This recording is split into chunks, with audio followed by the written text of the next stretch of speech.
আসসালামু আলাইকুম। আমরা এখন আছি কুশিঙ্গা ইউনিয়নের খোজানি গ্রামে আলম ভাইয়ের পুকুরে মাছ ধরতে চলে আসলাম। সকাল 6টা থেকে দুপুর 2:15 পর্যন্ত। তমিজ ভাই, সকাল থেকে এই পর্যন্ত কয়টা মাছ পাওয়া গেছে? 40 মাছ। ফাইজু ভাই 20টার মতো আর কি।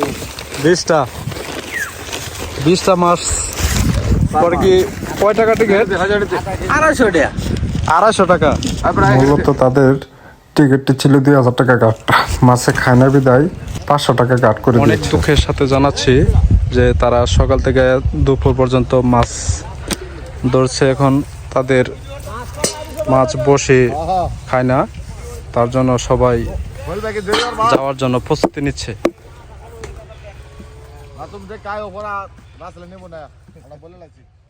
বসি না খাওয়ার কারণে অনেক মাছ শিকারী বাইরে চলে গিয়েছে এবং কি আরো কয়েকজন চেষ্টা চালিয়ে যাচ্ছে।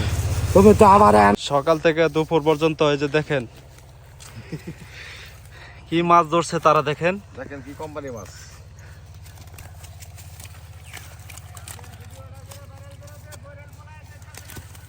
এগুলা কে কে ধরছে? ফাইজু ভাই আর তমিজ।